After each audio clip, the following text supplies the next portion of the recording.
So with that, let's go ahead and I want to jump right in.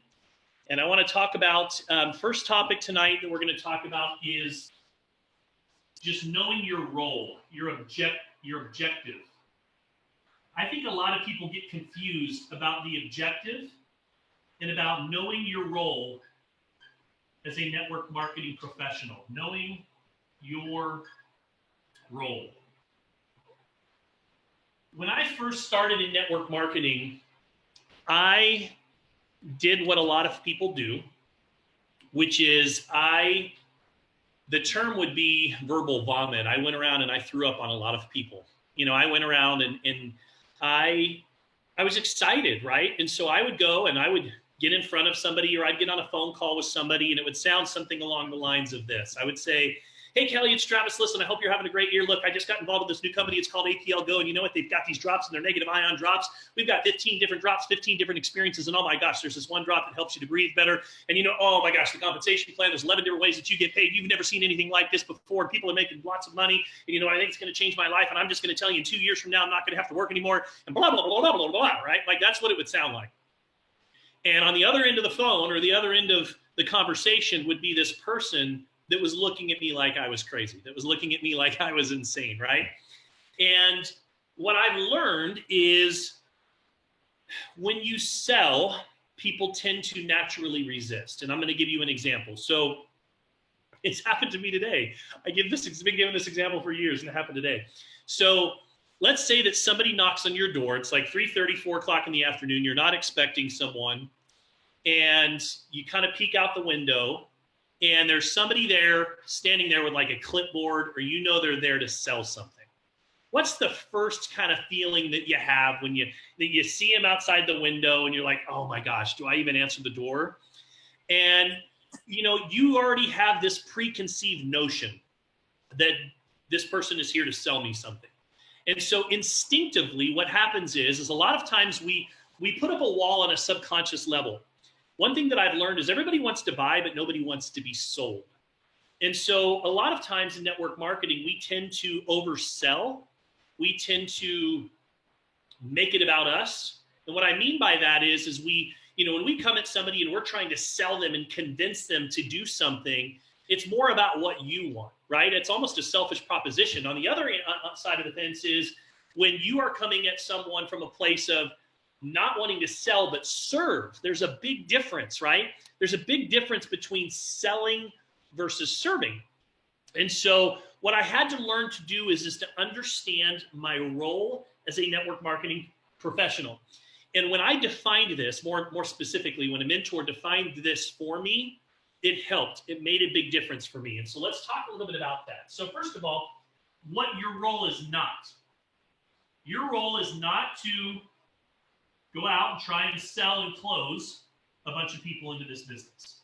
Now, some of you are probably thinking, thank gosh, because I'm not really good at sales and I hate the feeling of trying to close someone. How many of you just love, just by show of hands, how many of you just love to be closed? Like, just love it, right? When somebody calls you and invites you to some type of a meeting, and then they try to close you, kind of like you feel when you go to a timeshare type feeling. How many of you just love that feeling of being closed? Nobody? I don't like it either, right? And yet a lot of times when we try and approach someone about the business, or we come at them from a place of, I've got to go get people, right? I hate that term. You just got to go get people. I used to have a network marketing upline of mine, a sponsor of mine, that would say, Travis, you just got to go get more people. And I hated it. I hated that term, get more people, because getting more people doesn't feel like, you know, there's a difference between being a hunter and being a farmer, right? So a hunter, they go out every day looking for their kill, right? They go out and they look for their prey. They go out with one objective, and it's to, you know, just to kill, to get what it is that they want, right? That's it. That's their only objective. Farmers, on the other hand, what they do is they plant seeds everywhere that they go, or more importantly, they plant seeds in their farm. But if you have a hunter mentality versus a farmer mentality, you're going to struggle in this business. And I will be the first to tell you that I had a hunter's mentality for probably the first year that I was in network marketing. I would just try to get people, right? Like I mean, that's all I tried to do is just get people into my business. And I would do it through things like, you know, hunters use things like hype, desperation, over-promising, right? So, you know, when you're a hunter, you use these things to try to trick people or get people into your business. But a lot of times what happens is the business never flourishes, and let me tell you why. The number one reason that people leave network marketing, the number one reason is over-promising, setting false expectations. That's the number one reason why people leave network marketing. And it usually comes from somebody that was more of a hunter mentality that says things like this. Listen, Pamela, you don't even have to do anything. You just take a spot. All you have to do is just take a spot right now, and I'm going to go build this thing, and I'm going to build it for you. How many of you have had that happen? Where you just took a spot, somebody built the whole business for you, and you made a fortune, and you never had to do anything. Has that happened to you before? But has it ever been promised to you before? How many of you have been told that before? Right? I'm sure several of you have, right? So hype comes from a place of desperation. Hype usually comes from a place of, I don't have or have not developed the skills yet, so I need to exaggerate.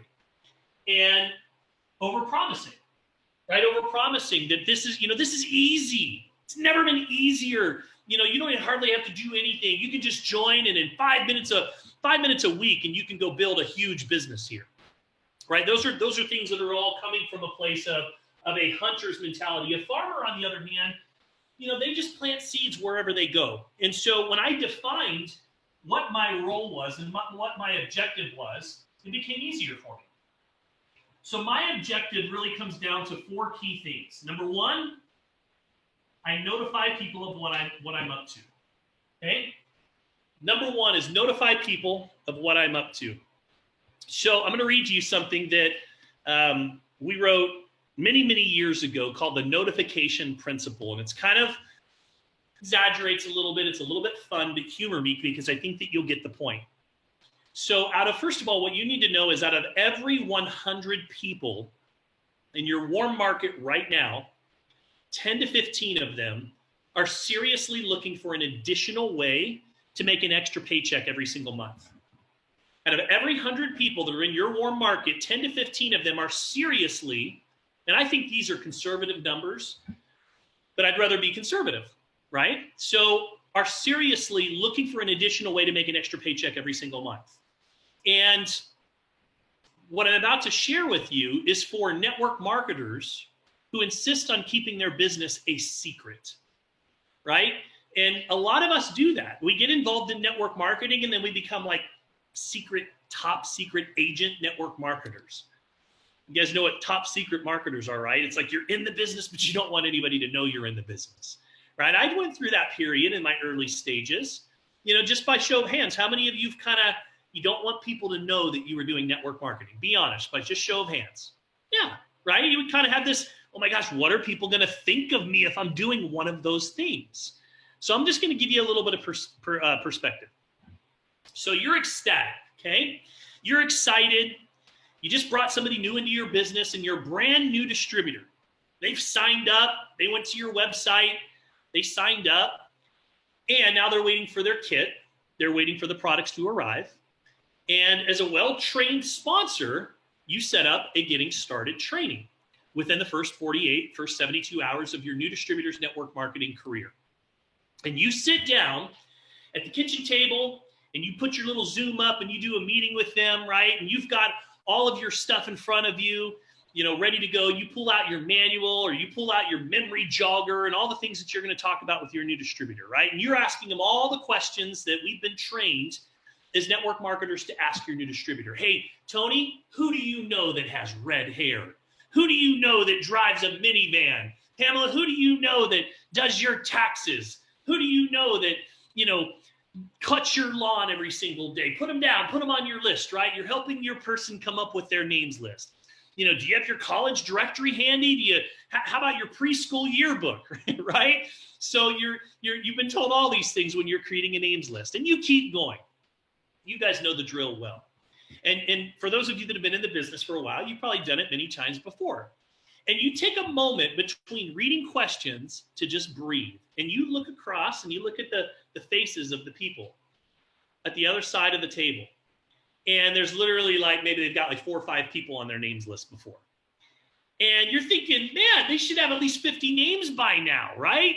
And what you see is you see fear and doubt on your new distributor's face as they shrug and they say the classic line, which is, I just don't know anybody. I don't know anybody that would do this business. I don't know anyone. So out of frustration, you ask a few more questions, right, from your memory jogger.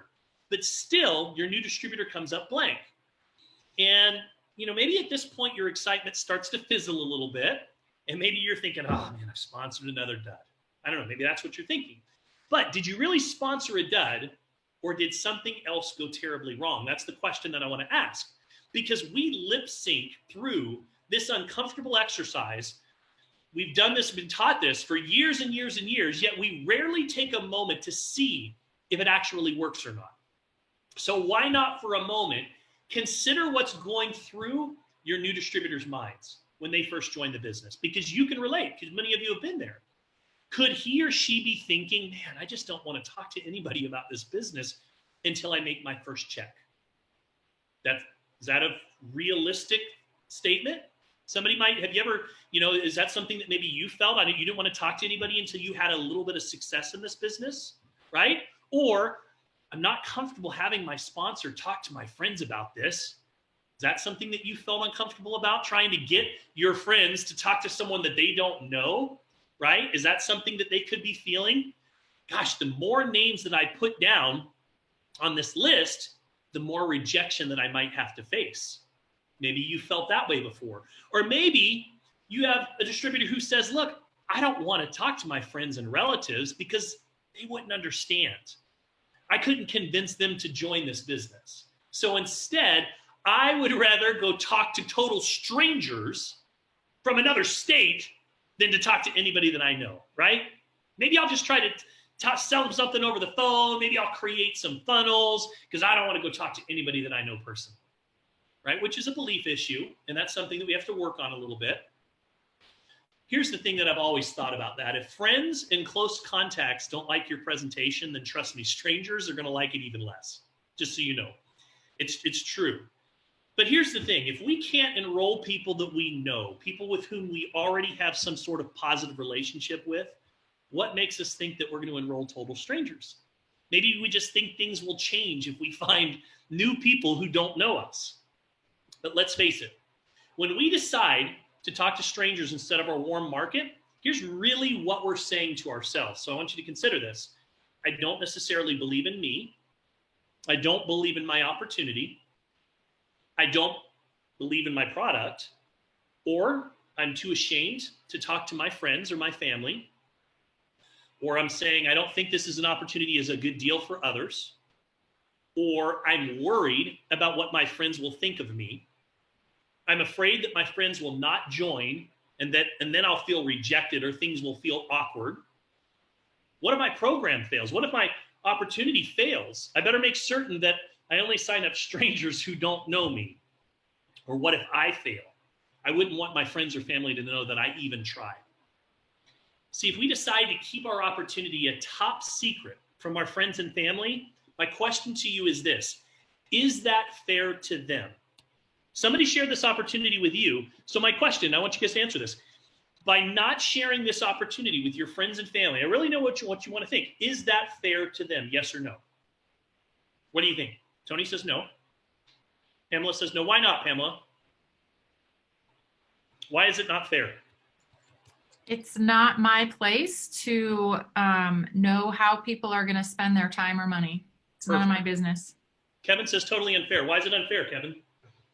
Well, because this is going to change their lives. It's not only a product that's going to better their health, but it's an opportunity to better their financial situation as well.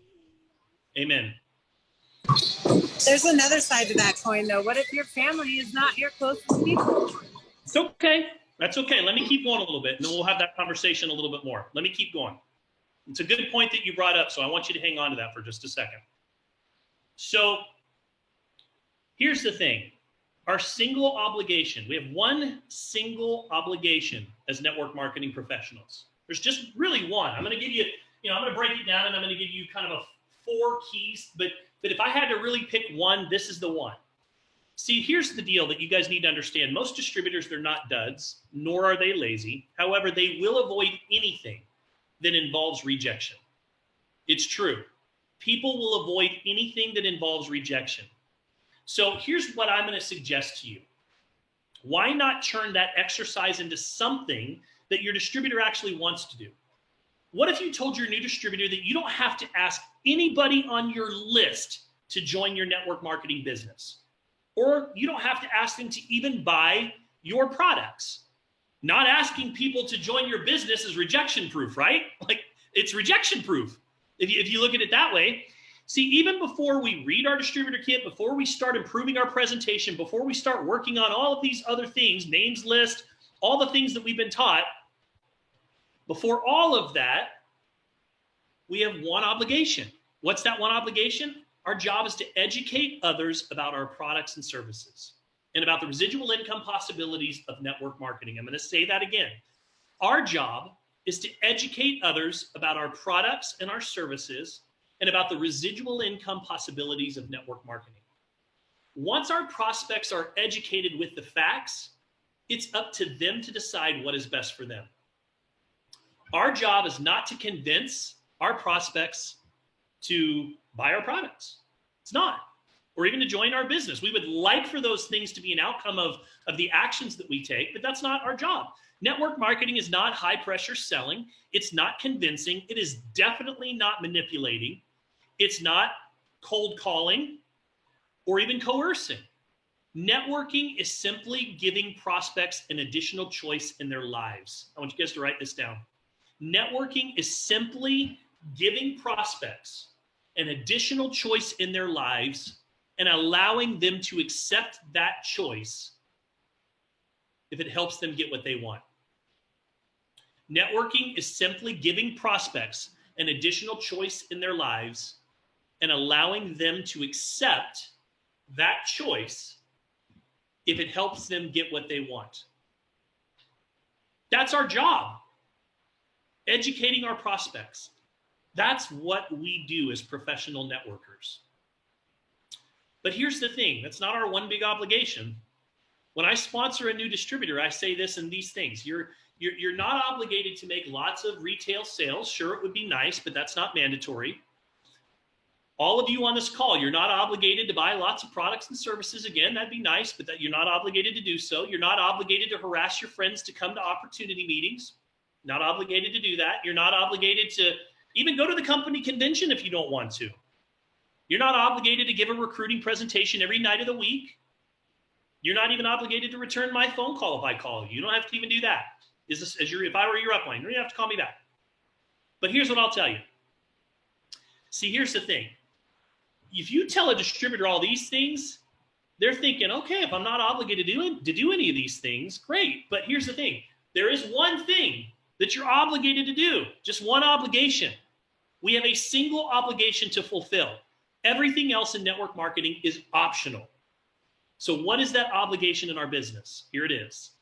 We must notify our friends, our relatives, our neighbors, our coworkers, that we have decided to start our own part-time network marketing business. That's it. That's your obligation. To notify your friends, your family, your coworkers, neighbors, people that you associate with, your warm market, that you've decided to start your own part-time network marketing business. That's it. There's nothing more to our obligation. And you see, we don't have to sell our friends on our products or services. We don't have to sponsor our neighbors into our network marketing business. We don't have to invite our coworkers to opportunity meetings. We don't even have to explain our business or our products if our relatives don't ask us for more information. I repeat, our only obligation is to notify people of what we're up to. And that's it. And invite them to take a closer look. And if they want more information, they will let you know. So you don't necessarily have to learn these fancy presentations. I mean, eventually at a certain point, I think it's a good idea to learn the presentation. But if you're brand new, you really need to focus on that one obligation. And this is great for beginning network marketers because they don't have to go give these presentations to contacts unless they specifically ask us for the presentation. We don't have to push or sell products to the unwilling. We don't need to make intrusive sales pitches during wedding receptions or family get-togethers. It's uplifting, right? Network marketing isn't so complicated after all. Our full-time job is educating prospects and letting them know or letting them make their own decisions. And I share this with you because it's nice to get the burden off of our shoulders. But why is informing our contacts that we've started a business so important? Because you never want them to tell you, man, you never told me about that business, right? That's the real reason that it's unfair. If we were to simply announce that we're in APLGo, many of our contacts would nod their heads and they'd say, that's nice, and that's okay. If they were interested, they could ask us for more information or attend one of our opportunity calls once or twice a week. But if they're not interested, we can go on with our lives, knowing that they were given a chance to get the full story just by asking us. Some of our contacts are going to say, hey, I'm not that excited about my job. I want a little more time with my family too. Tell me a little bit about this network marketing business that you've started. Would you? And that's okay. We can give them as much information as they desire. But there are consequences of neglecting to notify your friends or your family members or your colleagues or the people that you are in your circle of influence. If you don't fulfill your obligation to notify your personal contacts, terrible things can happen. So I want you to imagine this, that you've been a part-time network marketer for the past 6 months. Your regular job pays your monthly expenses, so you're able to save all of those extra bonus checks that are coming in from APLGo, and now you have enough money to take that dream vacation. I want to know where you would go. Where's your dream vacation? You've saved enough money. Drop it into the chat. I want to know. Where would you go? You've saved up enough money now from APLGo. You can go on your dream vacation. Where is it? Where are you going to go? Tahiti? Going to go to the Hawaii? Arizona? Moro? Maldives? Back to Hawaii? Costa Rica? Bora Bora is a good one. Dubai? Fiji? Okay, Greece and Europe. I love it. Those are some great places, okay? So here's the deal. You've saved up all of these extra checks, and now you have enough money to take that dream vacation to Greece and Europe, to Bora Bora. And as you enter the airplane, right, wherever it is, Air Tahiti 747 airplane, and you think, man, it was a great decision to do a little network marketing business on the side. Man, if my business continues to improve, I'll be taking one of these nice vacations every single 3 months, every 6 months. Thank goodness my friend told me about this opportunity. And then when you arrive in Cabo, you're taken to this glamorous beach, right? Those gentle ocean waves help you relax in your hammock while the resort staff delivers your favorite tropical beverage to you. Can you guys imagine it, right? Tony, you're at the top of that pool in Puerto Vallarta, just sitting there overlooking the whole valley right there. You know which pool I'm talking about, right? The music is soothing. The wind is refreshing. You can smell the barbecue, teriyaki chicken off in the distance, whatever it is. It doesn't get any better than this, right? Life is good. But wait, out in the distance, you spot this small dot on the horizon, and it appears to be moving. And the dot continues to grow, and it's moving towards you, and you realize that that dot is actually a person dragging an old blanket behind them. And soon that person walks right up to your hammock, spreads his old blanket on the sand, plops down to catch some sun, and you look down at that person on the blanket, and you realize that that person is your neighbor. It's your neighbor. What a coincidence, right? I mean, this is kind of crazy. You're both surprised to see each other, and you ask, man, how come, what are you doing here? I mean, are you on holiday? What's going on? And your next door neighbor, their face drops, and his brow wrinkles, and he sadly mumbles, I live a miserable life. I have to keep 3 jobs going just to pay the rent for our family. I'm in debt up to my ears. My car loan's overdue. There's no chance to advance in my job. I don't have a penny to my name. I'm pretty miserable. So I thought I might as well take a 3-day vacation just once in my life in order to have that single pleasant memory before I die. To get here, I maxed out all my credit cards, but you know what? I figure, what the heck? Why not? It's worth it. And now comes the moment of truth. He says, what about you? How come you're here? And you say, well, I got started in my own little part-time network marketing business 6 months ago, and it's really going great. I mean, I get paid for just letting people know about what I'm up to. I saved up the last few bonus checks, and here I am. And this part-time business, I'm telling you, it's so good. Thinking about taking another week's holiday here in just a few months. I tell you, this business is more than great. It's awesome. In fact, it's so wonderful that oh wait, I forgot to tell you about it, didn't I? I forgot to tell you all about this opportunity. Now, don't you think it's a little bit unfair not to tell your personal contacts about this great business? How would you feel if your neighbor or your brother or sister or cousin or aunt or uncle forgot to tell you about this amazing opportunity? Right? They take these family vacations now every 3 months, and they never told you about their secret good fortune while you slaved away at your job that you hated. I think you guys get the idea, right? Kind of a little funny story, but you get the idea. So here's the thing. No matter what else you're doing in your business, if you're not using notifications, if you're not using the notification principle, odds are your business isn't growing as fast as you'd like it to be. So let's take a look at notification another way. Let's imagine that you operated a shoe store in a mall. Wouldn't you notify everybody that you know that you've opened a shoe store? Of course you would. You wouldn't pressure them to come and buy shoes on that day. You wouldn't take some boxes of shoes with you and sell it at Thanksgiving dinner. At least I hope you wouldn't. You come in with shoes on. Oh, hey, look at my shoes I've got, right? You wouldn't be passing out shoe samples at funeral receptions, would you? Hope not. You'd simply notify everybody that you own a shoe store. Then, when the timing was right for them to purchase shoes, they'd probably reach out to you. It's the same way in our business. Not everybody's ready to start their own part-time business today. Maybe tomorrow, maybe next year, but for most of your contacts, today's not the day. It's true, today's not the day. But here's what I would ask you. If your daughter was getting married, would you notify everybody that you know about the wedding? Or would you first invite them to an opportunity meeting where you'd explain the wedding to them? No, you just let people know, right, that you have a wedding. Here's the thing. Out of every 100 people in your warm market right now, 10 to 15 of them are seriously looking for an additional way to make an extra paycheck every month. But you're not going to get to 10 to 15 or even 5 if all you do is talk to 5 to 10 people.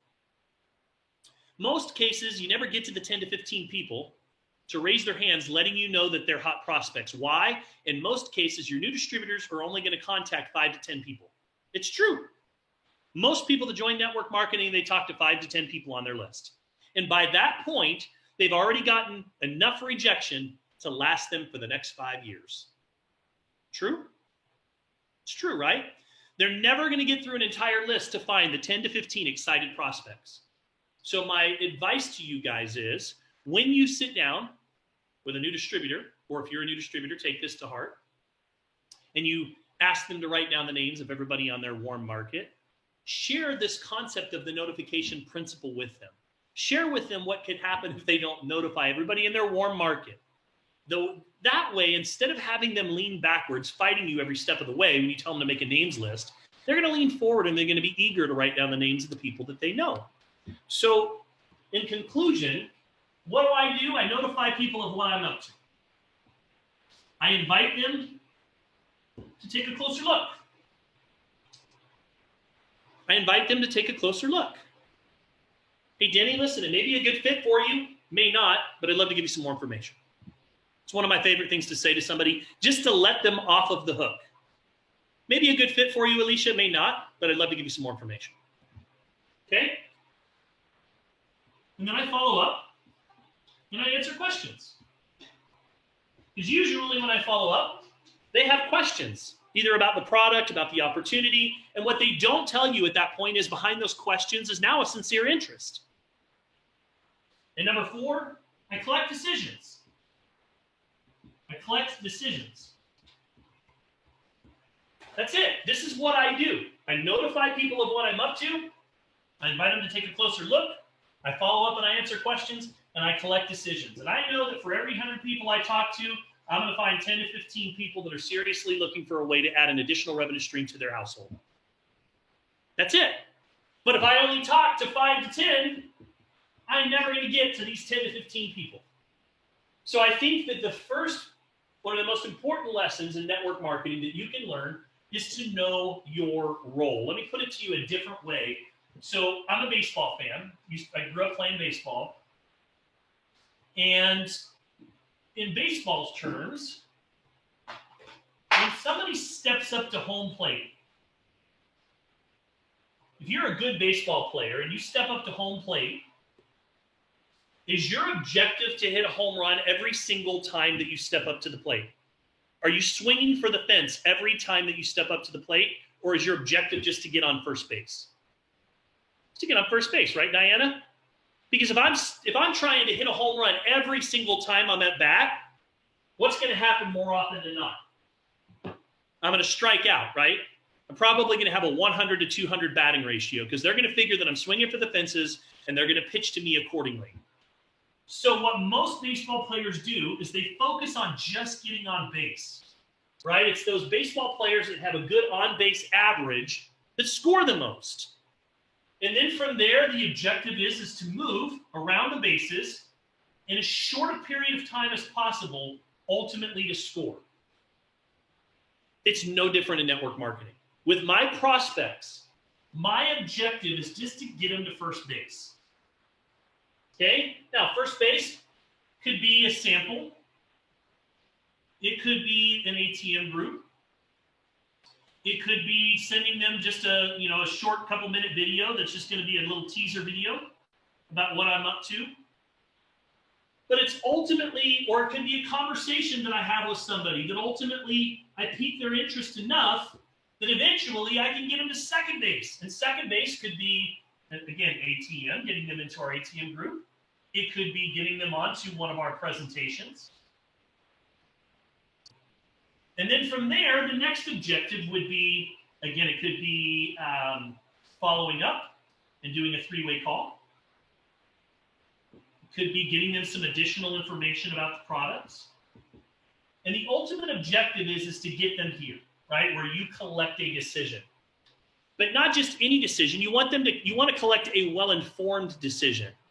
And you see, going back to where I started, in the early stages when I would give the presentation during the invitation. I would say way too much on the initial conversation to the point where I would literally give the presentation during the invitation. And when I give this presentation during the invitation, it's no different than somebody knocking on my door selling a product that I don't really want to hear their sales pitch. Because people are not ready yet. And so the goal is to get somebody to first base, but then here's the secret. You got to get them to second and third in as short a period of time as possible. If you're doing this and this takes you get them here, and then it takes you 2 weeks before you follow up and get them here, and then another 3 weeks here, there's no urgency. Without a sense of urgency, all value is lost. Dollars always follow value. Talk a little bit more about that in a little bit. So the key is to move them from one exposure. So your job is to be the messenger, not the message. Your job is to invite people to take a closer look. And we're going to talk about some different strategies and ways that you can do that. It's to invite people to take a closer look, right? Notify people of what you're up to, invite them to take a closer look, follow up, answer questions, make sure that you collect well-informed decisions. This is what network marketers do over and over and over again. So just remember, your objective, when I say know your role, is to be a farmer. It's to plant seeds wherever you go, because you have to know that not everybody is ready to start a business today. But I have sponsored hundreds of people in my lifetime that originally told me no, they weren't ready at that moment, that came back to me later that said, tell me more about what you're doing. How many of you, by show of hands, have experienced that? Where you have told, someone has told you no, and then they came back around a little bit later and said, okay, I want to know more about what it is that you're doing. Most of you? So the key is you've got to know your role, guys. You've got to know your role as a network marketing professional. And the most important thing that you need to know about building this business, the most important thing is called the notification principle. You can't get anywhere if you're not willing to at least notify people of what you're up to. Just like if you started that shoe store, you want to let people know that you have a shoe store. Not so that you can pressure them and bring shoes to Thanksgiving dinner, but so that you, when they decide they need shoes, they're going to think of you.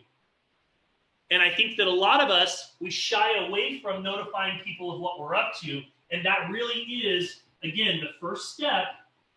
Notify people of what we're up to, invite them to take a closer look, follow up, collect decisions, or follow up, and then number 4 is collect decisions. This is my job description. I'm going to pause right there. Thoughts, comments, feedback, question. And we're going to get into a little more specifics about how to do some of these things. But I just want to give you the overall knowing your role and understanding your role. So anybody have any thoughts, comments, questions here?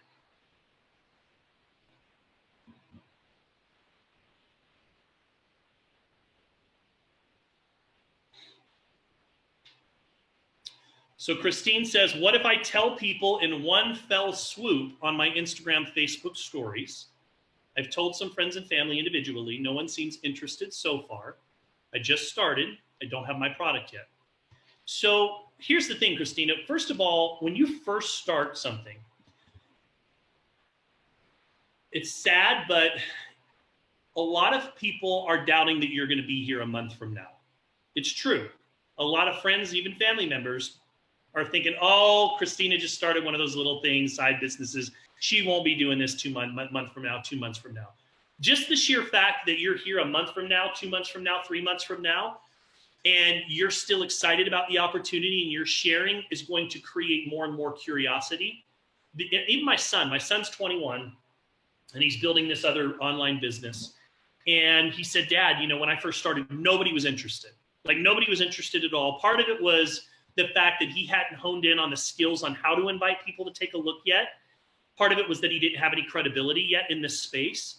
And over time, he started to develop a little bit of credibility. He started to learn some of the skills on how to approach people properly. There is a right way and a wrong way to invite someone to look at your business.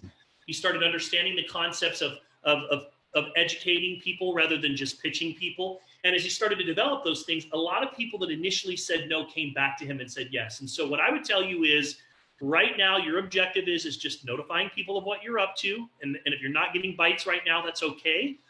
But as we continue to talk about some of these next steps that I share with you, we're going to hone in on some of the skills a little bit that will help you to start moving people from first base to second base to third base. Again, the main thing that you want to avoid is you don't want to go out there and give a full presentation on the first exposure. Because what's going to happen is you're going to give just enough information for people to form an opinion, but that opinion is not going to be based on facts. It's going to be based on their misconceptions of network marketing. Just like when somebody knocks on my door, I immediately have a negative connotation with somebody trying to sell me something. It's that same concept. So give it a little bit of time, hone in on those skills a little bit, show people that you're serious, be here for 90 days now and still be excited. And that in itself will make a difference. Any other questions, thoughts, comments before we move on?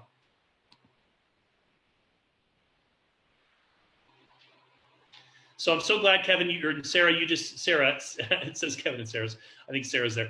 I'm so glad that you just said our conviction and certainty is what helps people open up. That's a good segue. That was actually on my list. So in business, so I've raised millions of dollars over my professional career for startup companies in the network marketing industry, for people that are looking for money. My own personal businesses that I've started raised millions of dollars.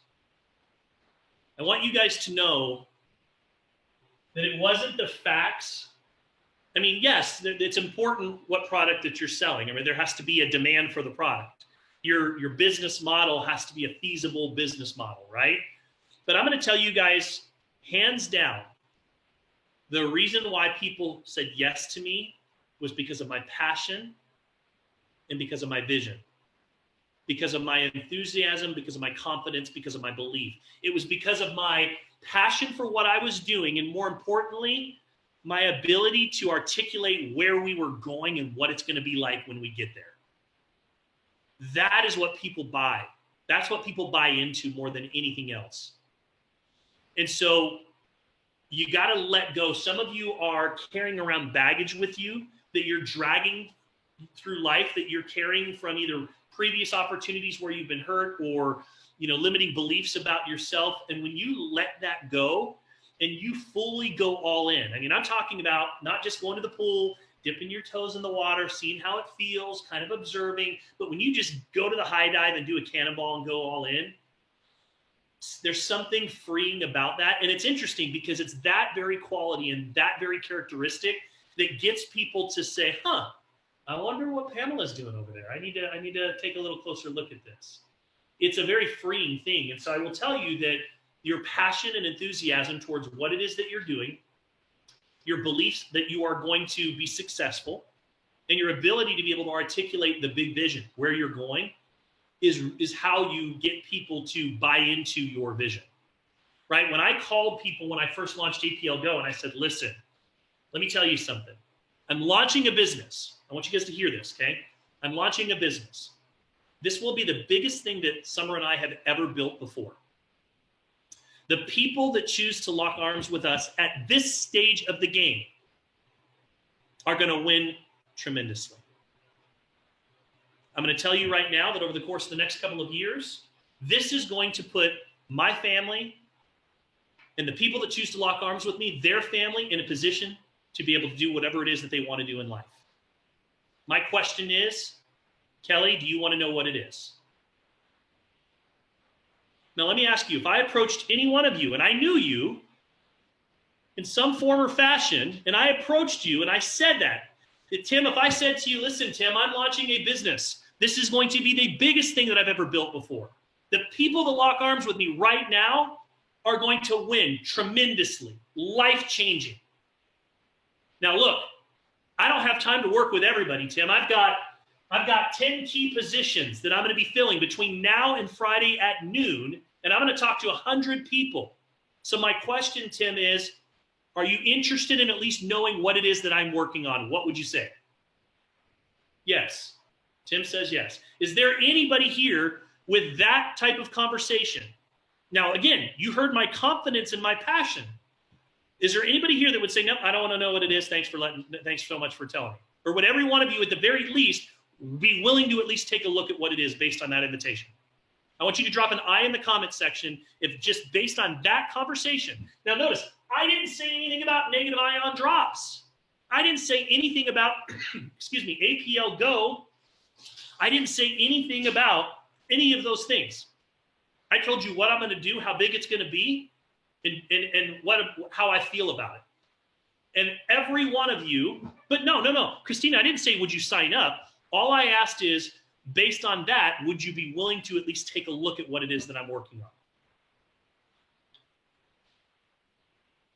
Denny says I had to beg you to hurry up and take my money. That's true. Denny was actually chasing me when we first launched this. Every one of you saying aye.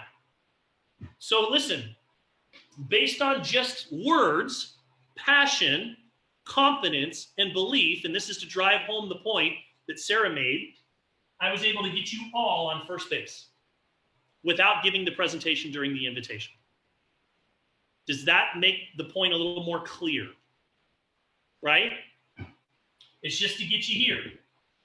And once I get you there, what am I doing? I'm just creating a little bit of it, creating curiosity, getting you to the first step. Now, for me, just so you guys know, when I launched my business, my go-to was the full presentation.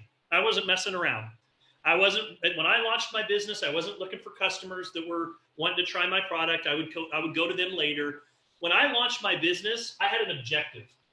My objective was I had 10 key positions, 5 on my left side, 5 on my right side of my business, and I was going to fill those positions and it was Monday, and I knew by Friday I would have all 10 of those positions filled, and I acted accordingly. Every conversation that I had, there was a sense of urgency.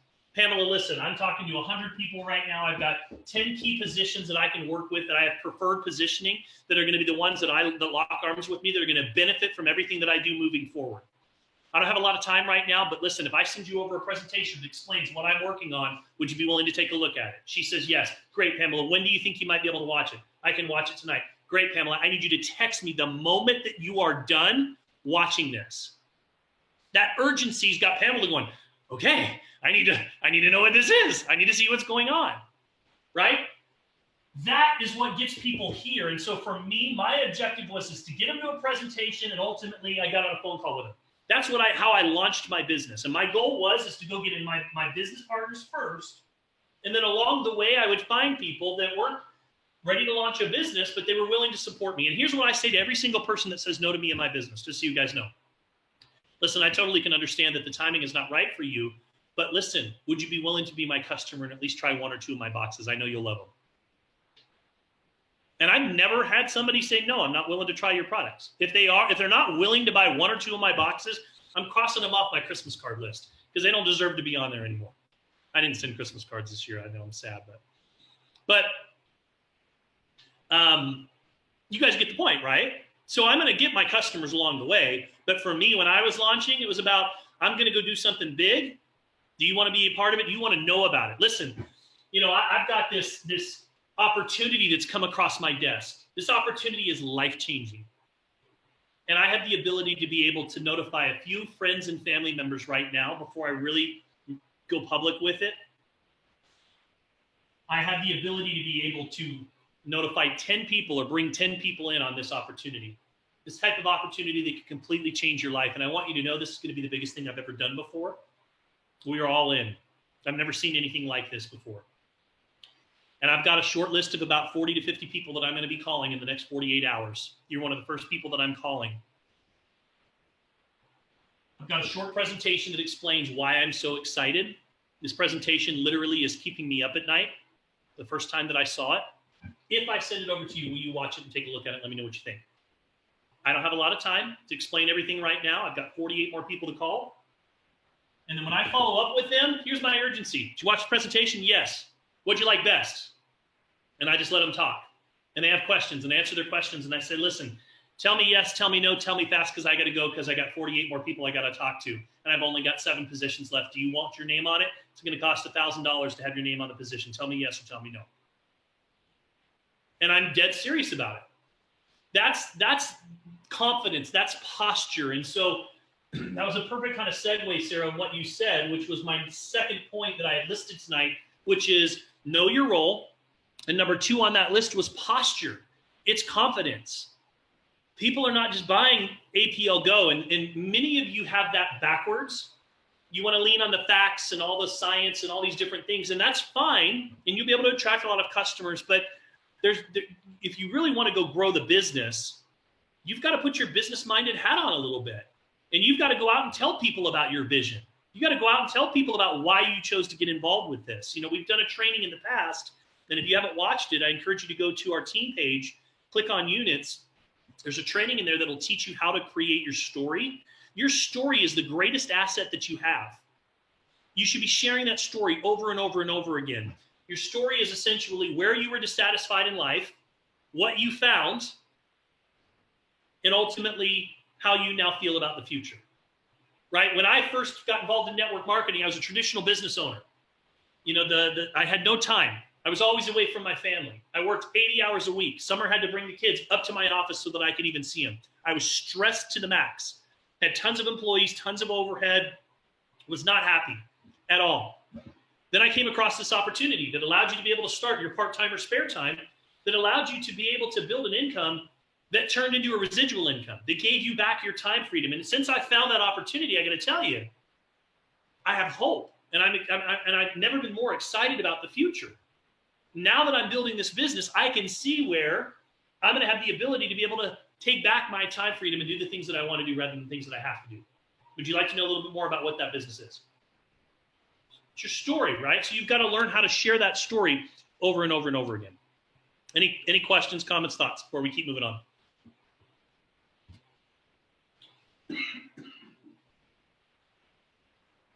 Okay. Should we keep going? I know I've already gone an hour. I got a lot more topics to talk about. Should we keep going?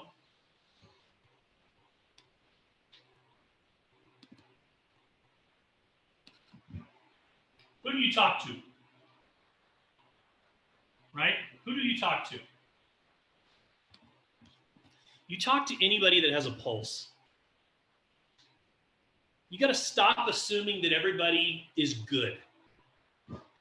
How are you? Oh, I'm good. How are you? That's BS, you guys. Most people are not good. They're in a job that they don't like.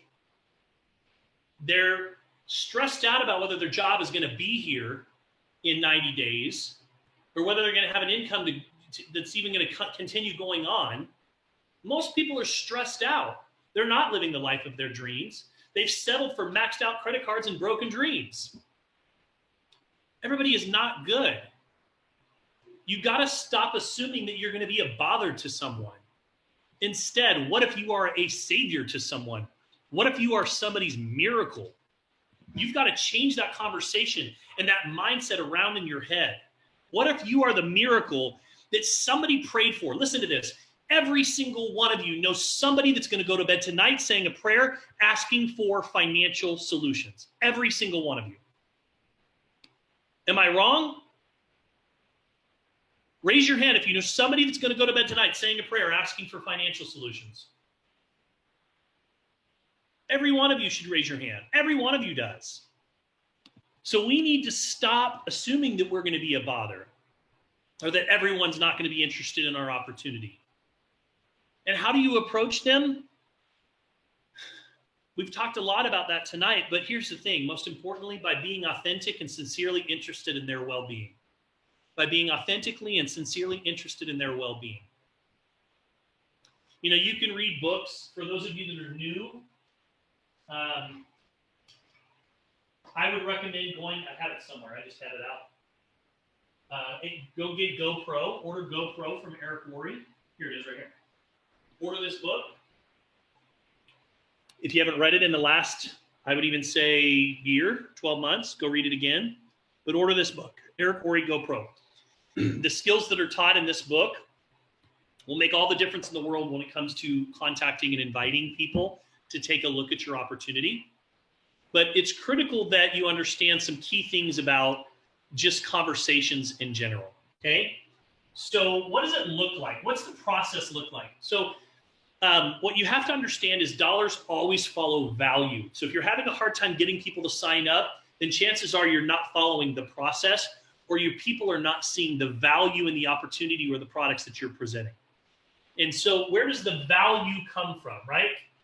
Whenever we see the value, every one of you has something that you value. I value travel. I was just talking to a friend of mine about this. I value travel above things. I value experiences. I work hard so that I can go travel. That's my thing. I love to travel. I love to create amazing life experiences with the people that I love and care about. So I will spend money on travel. I value food. My brother and I are polar opposites. You know, I love food and I love experiences. I love nice restaurants. And I don't mind spending money on it because I value that. My brother cannot understand how, you know, somebody could spend $50 on a steak. To him, that's just ludicrous. And that's just different, right? And that's okay. There's nothing wrong. I'm not saying it's right or wrong. It's what everybody has something that they value that they're willing to spend money on. So for you, it's about building value. You know, if somebody tells you they don't have the money, what they're really telling you is I don't see the value. Because here's the thing. Every single person that has said to me, I don't have the money, if I said to that same person, listen, I'm going to give you the keys to my car, brand new car, Cadillac Escalade, free and clear, it's yours, you can have it. The only thing you have to do is come up with $2,000 between now and Friday morning at noon, and you can have the keys to my car, brand new, paid for, free and clear. Do you think that they'd come up with the $2,000? Every single person that says they can't afford it would come up with the $2,000. Why? Because they see the value. So when somebody tells you that they don't have the money, what they're really saying is either A, I don't see the value, or B, I don't see myself being successful in this environment. and it's your job to help them overcome those objectives. So first of all, the process builds value. What you guys have to understand is the process is so critical. You know, and the process always starts with conversations, right? And we'll talk about what those conversations sound like in just a moment, but everything starts with a conversation, and the conversation turns into an invitation. It could be an invitation to try a sample.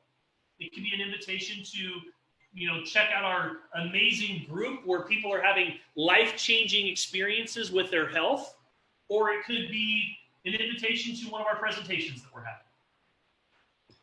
But everything starts with a conversation and turns to an invitation. And then from there, you follow the process. If I sampled, the next thing I'm going to do is I'm immediately going to get them into our ATM group so that they can start building belief around the product, so they can see other people talking about the benefits of these products while they're sampling them, right? From there, what I'm going to do is I'm going to get them in front of the information. I'm going to get them on a presentation so that they can learn more about what this opportunity is doing and how it's changing lives. And then from there, I'm going to answer their questions so that ultimately I can collect a decision. Now, here's what you have to understand. This process builds value because, Tony, if you came back to me when we're in this part where we're having you're talking about the opportunity, and Tony, you say to me, listen, man, I just don't know if I could be, I'm not a very good salesperson. Has anybody ever said that to you? I'm just not a very good salesperson. I don't think I would be very good at this. I can say this to Tony. If I followed the plan, I can say, hey, Tony, let me ask you a question. So you and I, back about a week or two ago, we were having a conversation, and I invited you just to try a sample of a product. So Tony, let me ask you a question.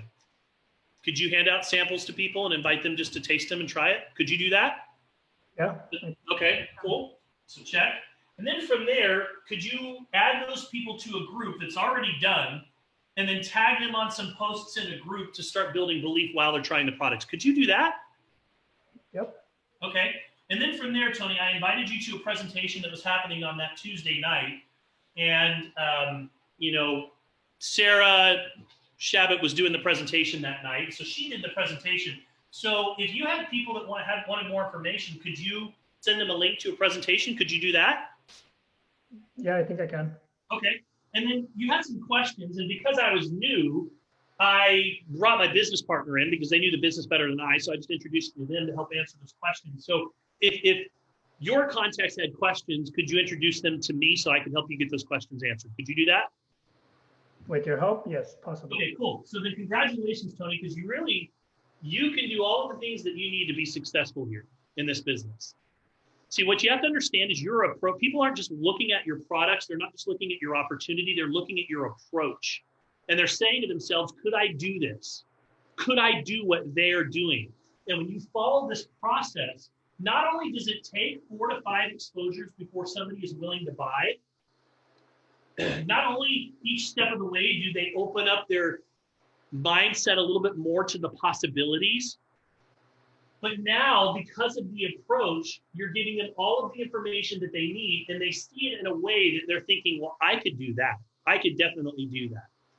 And that's why the systematic approach is so important. And again, the key is to do this in a condensed period of time, because again, without a sense of urgency, all value is lost.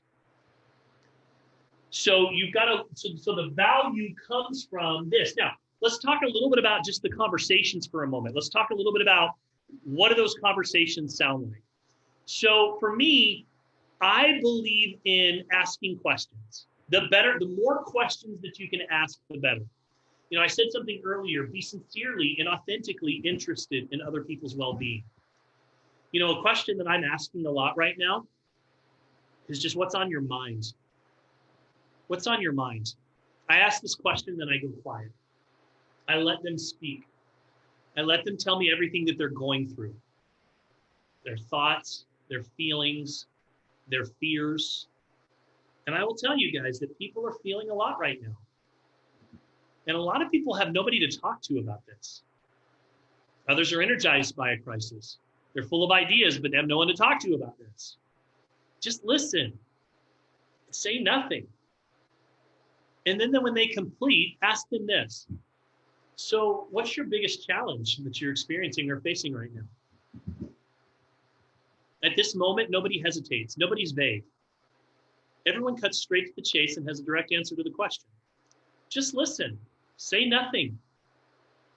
And then when you're complete, when they're done talking, all you have to say is, would you like some help with that?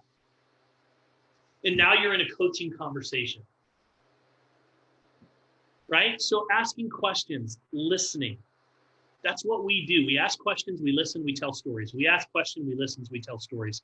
You know, a mentor taught me a long time ago 3 questions that were life-changing for me. The first question, are you happy? Are you happy? Second question, if no, do you have a plan in place to give you everything that you want in life? Do you have a plan in place to give you everything that you want in life? And the third question, if they said no, would you like to take a look at one?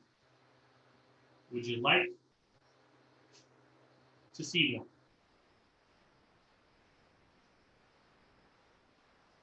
Now, it doesn't always have to be so robotic. I might not go, hey, Terry, listen, are you happy? Do you have a plan in place to give you everything you want in life? If not, would you like to take a look at one? You know, it might be I'm at a restaurant and, you know, having a conversation with a waiter. And one of my favorite questions that's kind of an icebreaker question for waiters is, oh, how long have you worked here? I did it last night. How long have you worked here? Waiter said he'd worked there for 7 years. I says, oh, you must love what you do. He laughs. He says, well, it's a good company to work for, but it pays the bills. Pays the bills, right? I heard that. It pays the bills. I said, oh, what would your ideal situation be? He says, I want to own my own business. I says, really? What kind of business? He says, well, you know what? I'm not really sure yet. I'm looking at this. I'm looking at this. I said, oh, okay. Well, would you be open to taking a look at a business opportunity? Because I'm looking for sharp individuals just like you. I'd love to have somebody like you on my team. He says, really? What do you do? I'm like, funny you should ask, right? Funny you should ask. Now listen, I don't have a lot of time to get into it right now. We're running out the door. Why don't you give me your number? If I sent you over a short presentation that explained what it is that I do, would you be willing to take a look at it? He says, absolutely. This is great. Give me your information. So asking questions is the key to having the right conversations, right? Asking questions. Now, there's a lot of different approaches. We don't have time to get into all of them tonight. But, you know, first of all, when it comes to outbounds, inviting people to take a look, there's a lot of different approaches, right? So there is texting people. I've texted people and I've said, hey, John, do you have 5 to 10 minutes to connect today or tomorrow? I have something important to talk about. If I texted you and I said, hey, do you have 5 to 10 minutes to connect today or tomorrow? I have something really important to talk about. What would most of you say? Sure. What's up? What time do you want to connect? So sending a text message, setting a precedence that you have something important, and that way you can establish a time to speak to that person. It's always better than trying to just call them and catching them on the fly, right? So I've texted people. I've sent messages on Messenger. This has worked really, really well for me. You know, when I was launching my business and I didn't have a lot of time to speak to every single person, I sent 60-second messages. I wrote it out first, so I knew exactly what I was going to say. And I'd say something like, hey, Kevin and Sarah, listen, I hope that 2021 is treating you right. Listen, I don't know what you guys are working on right now or if you're even open. But I have got something that's come across my desk that I have to tell you is keeping me up at night. In fact, this is going to be the biggest thing that I have ever built in my life. People that choose to lock arms with me at this stage of the game are going to win big. They're going to benefit tremendously from everything that happens from this point forward. If you are at all open to taking a closer look, let me know and I can drop you a little teaser video here into the comments section. And then from there, we can schedule a time to hop on a call. How does that sound to you? Boom, I'm done. And I, most of the time, based on the message that I created enough curiosity to get them to first base, to take that first step, to at least get a little teaser of what it is that we're working on. So text messages, voice messages work. The next thing is samples, right? Samples, you can send out samples. Right now, mail is slow, so there's a little bit of a time delay there. So even if you're waiting on the samples, I would still get them moving. I'm going to send you some samples, but listen, mail's slow. In the meantime, I'm going to add you to an ATM group and I'm going to tag you on some things so you can at least see what people are saying. And then would it be okay if the next time there's a presentation happening, I can tap you on the shoulder and just let you know when it's happening, right? I wouldn't wait. I wouldn't slow down. Fourth thing, funnels and online marketers. Listen, Not everybody is going to be an online marketer, and not everybody is going to have the skill set to build funnels. If you have that skill set, congratulations. It's a great skill set to have. There's tutorials and lessons and things that you can go learn. You can go to Russell Brunson and go to, what's the name of his company? You guys, I forget his name. Funnels. Why can't I think of Russell's company? There's places that can teach you those skills. If those are skills that you want to hone in on, then there's nothing wrong with that. You don't have to be a funnel marketer to be successful, but there's also nothing wrong with being an online marketer either. I always tell people, listen, you can build the business all ways, or you build the business all ways, and you build it always. What does that mean? You build it all different ways, and you build it always. You're always building it. You're always going to hone in on the one or two that work best for you. For me, guys, I'm an opportunist. I get excited about the opportunity. So when I talk to people about the business. Some people get excited about the products, and they talk about the products. Is that right or wrong? No. You figure out what works for you, but you need to hone in and start honing in on your skills in some of these different areas. So text messages, just being direct. I've got something I want to talk to you about. Getting on a phone call with them. Sending messages in Messenger. You can send out samples. You can develop some online funnels. You can become an attraction marketing specialist, right? I would say that for me, if I had to pick probably how I built my business, it's probably 1, 2, and 5. Social media attraction marketing. Attraction marketing is about content. Content establishes trust. Trust drives revenue. Content establishes trust, and trust drives revenue. When you put out content that's good quality content on a regular basis, what happens is people start to see you as an authority in the marketplace. And then when their situation changes, they consider you as somebody to talk to. So over time, as you put out content, good quality content, you start to attract people to you. You start to build your tribe. And then as you build the relationship with them, pretty soon you have built enough relationships that you can send a text message in their messenger that says, hey, happy 2021. Listen, I've got something. Don't know if you're open or not, but if you are, I'd love to drop you a little teaser of what I'm working on right now that I'm so excited about. So there's a lot of different ways to build your business. But at the end of the day, it all starts with just being able to notify people of what you're up to, invite them to take a closer look, follow the system.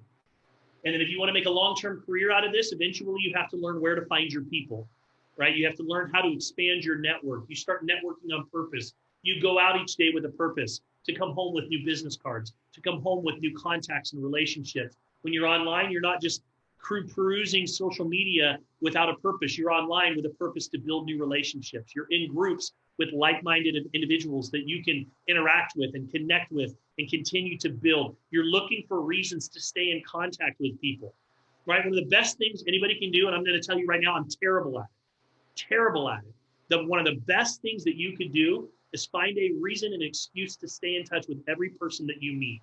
Sending them greeting cards, sending them New Year's cards, sending them happy birthday cards. That is one of the best things that you could do, is to build a Rolodex and keep in contact with people and be efficient about staying in contact with them, staying in front of them, building a relationship with them, so that when you do have an opportunity, they're going to be willing to listen. Terrible at it. That's one of the best things that you could do. I think we're getting pretty close to wrapping up here. Dollars follow value, share your story over and over again. Following up, we'll do another training on following up, but I will just tell you that for me, following up is just a natural byproduct of everything else that you've done. A lot of people go as far as they'll invite people to a presentation. They're 50-50. I see a lot of people that are not using ATM. It's still one of the most powerful systems that we have. So we'll be doing some more trainings and focusing on ATM in the coming weeks ahead. But ultimately, the follow-up, just so you know, following up is not something that should be avoided. It's the natural byproduct of everything else that you've done. So when you follow up with someone, my favorite thing to ask them is what did you like best about what you've seen? And it sparks a conversation, and we start to chat. And if they say things like, well, I just don't know if I would be good at something like this, I can then have that conversation that I had with them. Or, another thing I like to ask is, hey, listen, Jenny, on a scale of 1 to 10, 10 being ready to get started today, 1 being not interested at all, where do you see yourself? And Jenny might say, well, I'm a 6. Great. Jenny, what do we need to do to get you to a 10? Well, I need to learn more about the products. Okay. What more information do you need? right? So following up is, when you've done all of this work, there's nothing wrong with following up now. And again, if somebody tells me they're not interested in my business, I always ask for their support as a customer. Hey, listen, I totally understand that things are super busy right now. Can I count on your support to buy 1 or 2 of my boxes of products? I know that you'll love it, and I'd always appreciate it if you would be one of my customers. Nothing wrong with asking that at all.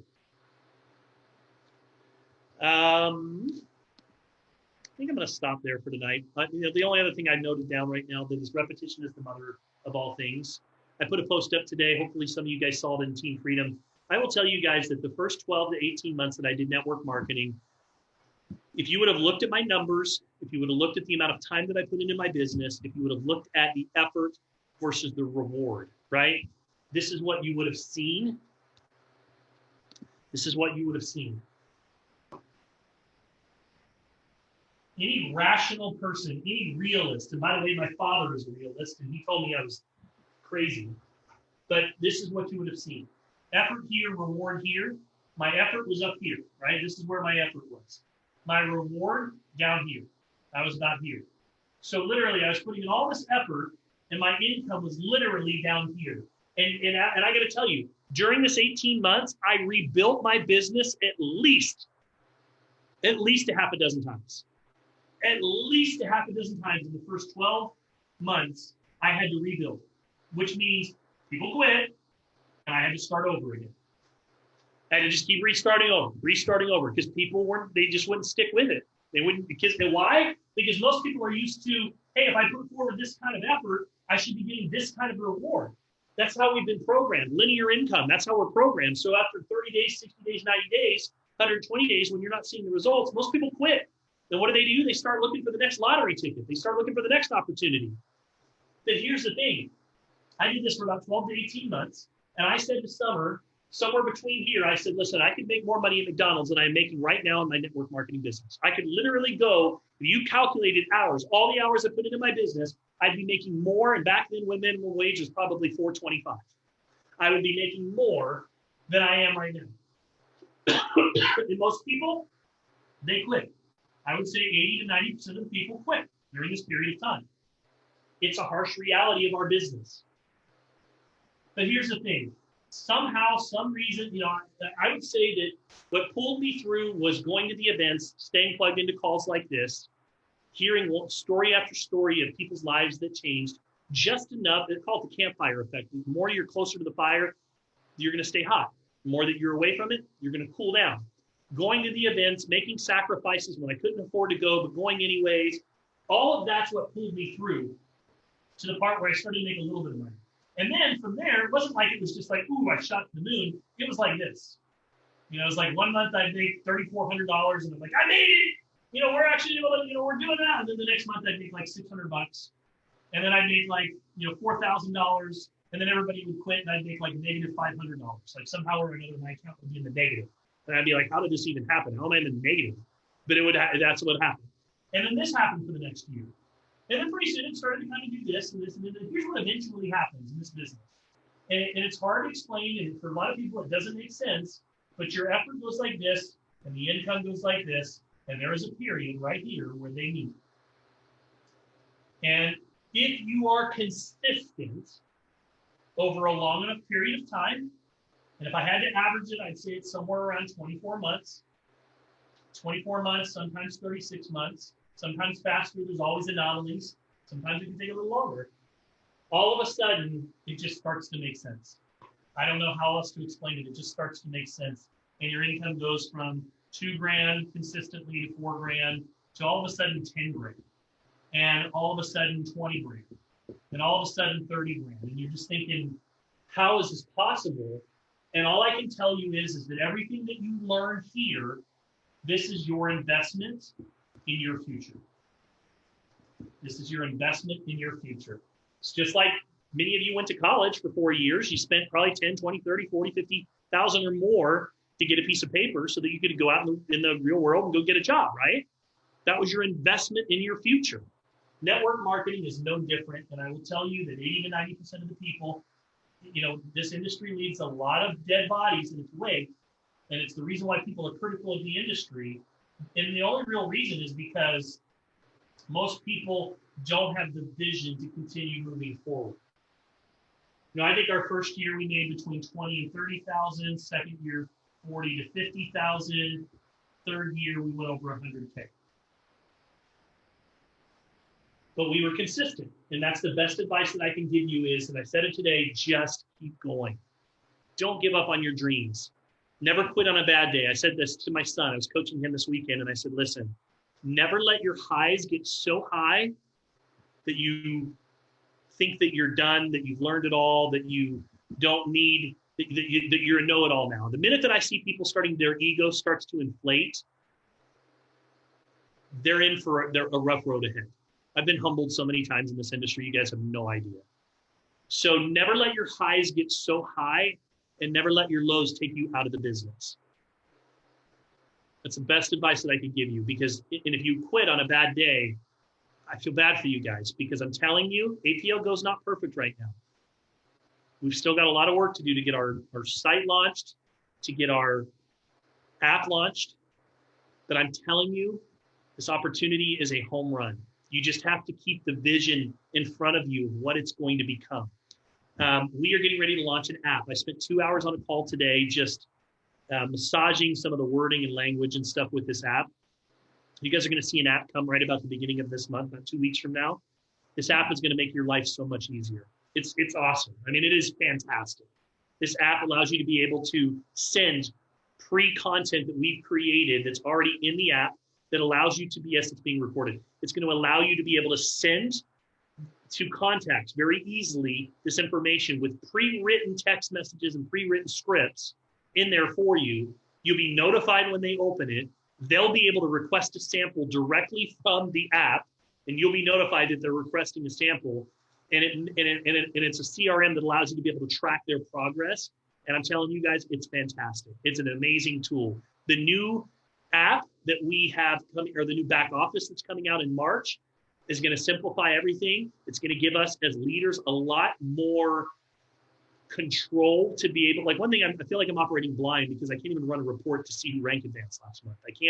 I don't know. It's very difficult to do the recognition that we need to do, all those things. Some of you guys are way better at it than I see, Pamela and your guys' team, you guys are amazing at keeping track of that stuff. Sarah, Alicia, you guys are amazing at it. It gets hard as your team gets bigger and bigger and bigger. And so we rely on those reports, and we've been kind of operating blind. Those are all coming in the next 6 to 8 weeks. The event in March, I know it's not a great time to travel, but I'm still going to encourage you guys to be there. Those events changed my life. Major decisions are made at events. Leaders are born at events. How often do you have the opportunity to be part of a historic launch event with a company on the ground floor in the beginning stages? The pictures of you at that event show people that are following you that you're serious. So the tickets are going to go on sale. We just signed the contract for Paris Hotel. Hotel rooms are like $50, $49 a night. Get to Vegas in March. I am going to stop right there for the night. So thank you guys for sticking with me. I know this was a long one tonight. Hopefully there was something that I said that jarred you in a way that you just feel like, okay, it's time to take my business to the next level. I'm going to open it up. Comments, thoughts, suggestions, feedback, questions.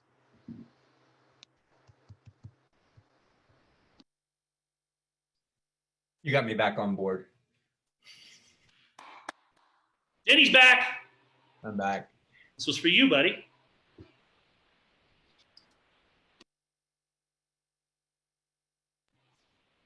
Silence the crowd. Great training tonight, Travis. I'm glad you're feeling better. Thank you. Thank you.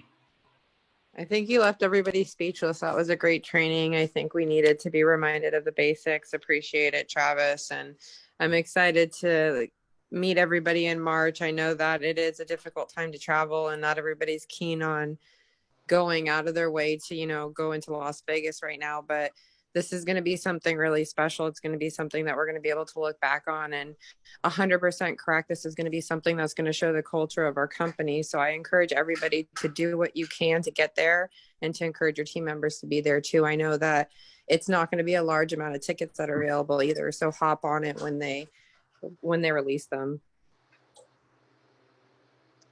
All right. You guys have a wonderful evening. I will get this training up Probably be uploaded on my YouTube channel by later on this evening, and you guys can access it late tonight or first thing in the morning. We'll get it up we'll load it and load it to our units and our team page, and it'll be a resource for the future. And appreciate you guys being here with me tonight. Good to see everybody tomorrow night. Thursday, I'm up. So an opportunity presentation tomorrow night, 5 Pacific, 8 Eastern, right here on the same Zoom link. Invite your prospects. Tell them you've got an opportunity of a lifetime and invite them to come and join us, because I'm going to bring the fire tomorrow night. So it's good to be back. Good to see you guys. Let's rock and roll, and we'll see you soon.